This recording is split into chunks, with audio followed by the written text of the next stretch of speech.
What is up, guys? Randomonium here, and today we're going to be talking about artillery mages.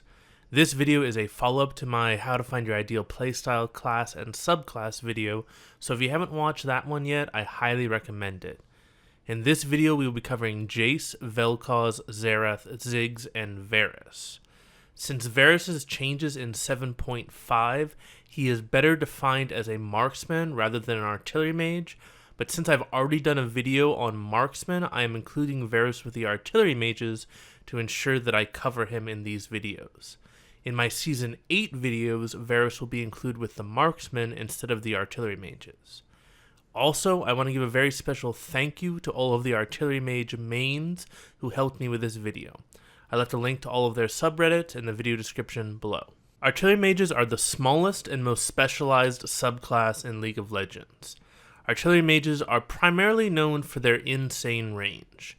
Artillery mages can hit enemies from further away than any other champion, sometimes from over a screen away. All of these long-range abilities are skill shots, and many of them have a delay that require you to lead your target or anticipate their movements. Being accurate with your abilities is the most important skill to being successful with an artillery mage. These long-range abilities that artillery mages have are also frequently on low cooldowns, which give artillery mages very consistent poke damage. Artillery mages are all about patience and slowly picking their opponents apart with accurate skill shots. It's a very cerebral class that focuses on proper positioning and accuracy of skill shots. Artillery mages excel when teams dance around each other before a team fight. If you have an artillery mage on your team, do not rush into the team fight. Give your artillery mage time to work and poke out your enemies. If an artillery mage can land a few of his spells on a squishy carry, he can easily drop them below 50% health and force the enemy's team to concede the objective because they are too low health to contest.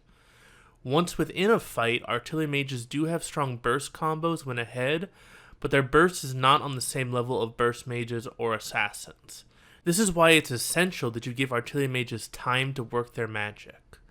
Conversely, if an artillery mage is on the enemy team, you want to engage onto them as soon as you see a good opportunity. The longer you wait to engage into a fight, the more opportunities you give them to land an ability on one of your carries. Artillery mages also have a ton of AoE damage and are extremely good at clearing minion waves. Because of their insane range and wave clear, artillery mages are extremely good at turtling and stalling out games. However, artillery mages are extremely immobile and squishy, making them very susceptible to being dove by high mobility champions like assassins, divers, and vanguards. Typically in these videos, I break down the members of a specific subclass into different groups based on specific strengths of each champion and their damage type. But since artillery mages are such a small class, I'm just going to focus on the differences between each artillery mage and give you a brief description about what makes each artillery mage unique. Jace is the duelist artillery mage. Velkoz is the team-fighting artillery mage. Xerath is the quote-unquote true artillery mage. Ziggs is the sieging artillery mage, and Varus is the marksman artillery mage. The artillery mage most commonly played in top lane is Jace, who is also considered to be a hybrid skirmisher. The artillery mages most commonly played in mid lane are Velkoz, Xerath, and Ziggs. Jace and Varus can also be played in the mid lane, but is much less common. The artillery mage most commonly played in bot lane is Varus, though Ziggs can also be played in bot lane with certain team compositions. Velkoz is also occasionally played as a support. I fight for a brighter tomorrow. Jace, the defender of tomorrow. Jace is a hybrid skirmisher and best described as the duelist artillery mage. This is due to his strong range harass while in cannon form and his surprising burst damage while in hammer form. This duality makes Jace less susceptible to all-ins when compared to other artillery mages, and gives him much safer ways to farm and harass than other skirmishers. However, Jace lacks the wave clear of more traditional artillery mages, or the powerful conditional defenses of a traditional skirmisher. Jace's dual forms gives him double the abilities of other champions. This makes him very powerful during the early levels, especially against champions who rely primarily on their abilities for damage, and makes him a very strong lane bully in many matchups. This allows Jace to typically gain a gold advantage that allows him to reach his item spikes quicker and give him an extremely strong mid-game. However, if Jace doesn't get an advantage in the early levels, this puts him at a huge disadvantage in the mid-game because he lacks a true ultimate like other champions. This lack of an ultimate, combined with his jack-of-all-trades nature, also makes Jace fall off a bit in the late game, since he doesn't have the split push power of other skirmishers or the reliable poke and wave clear of other artillery mages. One of the most important aspects of Jace is knowing your matchups and your limitations. Good Jace players know when to poke, when to trade, and when to all in. Great Jace players make full use of all of their abilities, using their acceleration gate not just to accelerate their shock blast, but also for the movement speed to avoid skill shots. Using your thundering blow not just for damage, but also to interrupt dashes or prevent enemies from repositioning. Changing your form not just to use all of your abilities, but also to make the best use of your bonus movement speed and the ghost effect. People who play Jace focus on the win lane, win game mentality. Jace can snowball a lead extremely hard and can feel near unstoppable when fed because he has the power to continually poke you from range, and if you ever get too close, he can all-in you with his hammer form and delete you from the map. It seems your chances of survival are less than 0. Velkoz, the Eye of the Void. Velkoz is the closest artillery mage to the burst mage class, and is best described as the team fight artillery mage.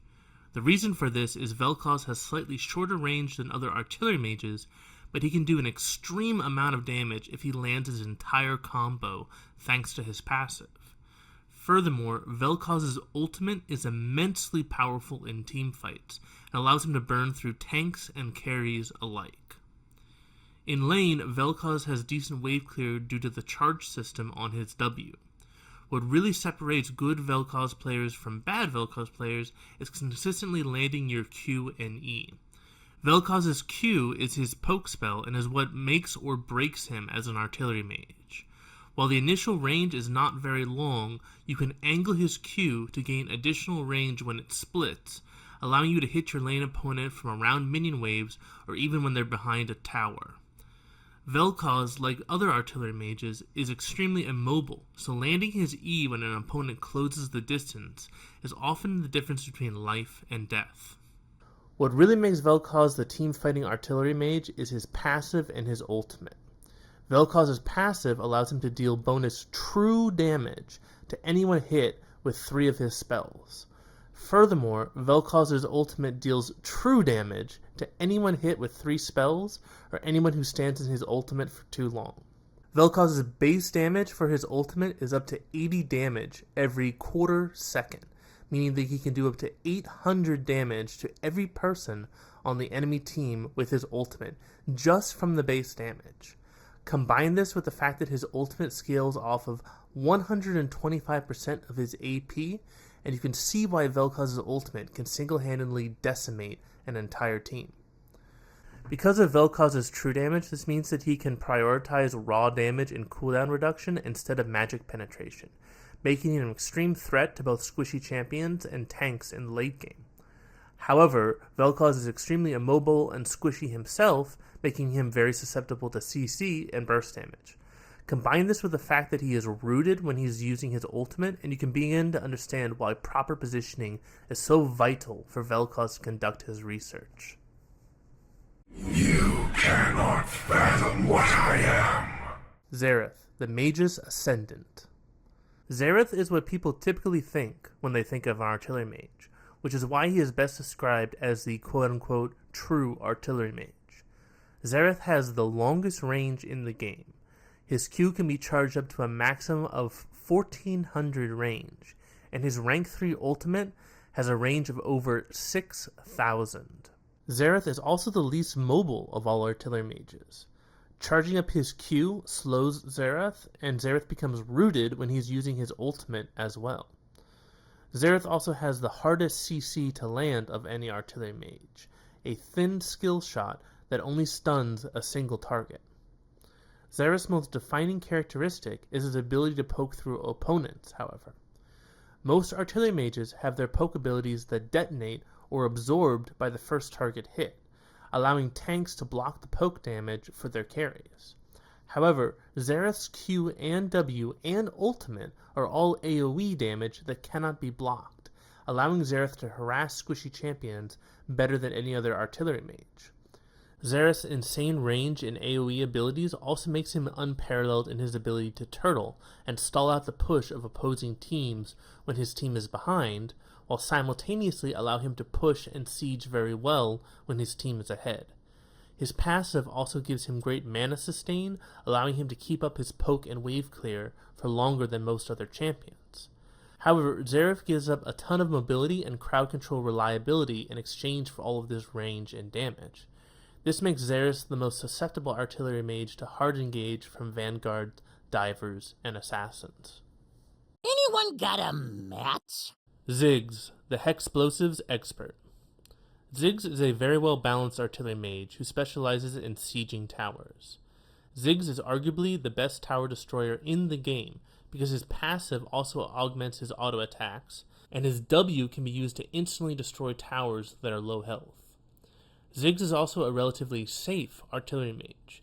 His Q has a very long range, his E is an AoE slow that dissuades pursuers, and his W can be used offensively or defensively to knock him or his opponents into more favorable locations.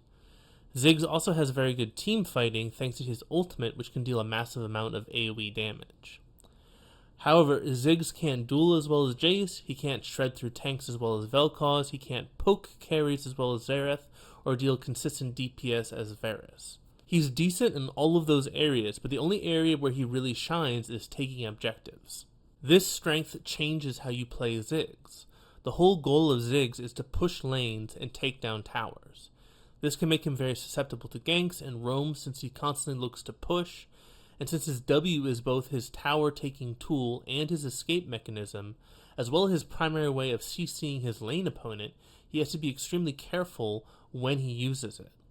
A good Ziggs is someone who can reliably hit opponents with his Q and maximize the usefulness of his ultimate. A great Ziggs player weaves auto attacks in between his spells to maximize his damage, and also knows when he can use his W and E offensively and when he needs to save them for defense. A great Ziggs player can also bounce their Q over the front line of an enemy team so they can more reliably hit the back line. Ziggs, however, is extremely squishy, even for an artillery mage. While his damage is very high, if he misuses his W or his E, he can be destroyed by anyone who closes the distance on him. That said, if Ziggs properly positions, he can wave clear like a beast, he can poke out enemies from insane range, take towers quicker than any other champion, and chunk out entire enemy teams with his ultimate. The guilty will know agony. Varus, the Arrow of Retribution. As I discussed at the beginning of the video, Varus is better described as a marksman now than an artillery mage. In the past, the strategy with Varus was to get a large amount of AD and armor penetration and focus on chunking out squishy champions with your Q. However, in patch 7.5, Riot significantly increased his Q cooldown and added a feature where Varus procs one of his blight stacks. When he uses the Q, the cooldown is reduced. This shifted Varus' kit to be much more reliant on his blight stacks for his damage, and using his Q and E to proc those blight stacks as often as possible. This made stats such as attack speed much more valuable on Varus, while decentivizing pure AD and armor shred builds. Varus in his current form is much better defined as a DPS marksman who can shred through tanks using his blight stacks, which deal % maximum health damage. The damage from his blight stacks is also magic damage, which makes it much harder to itemize effectively against Varus.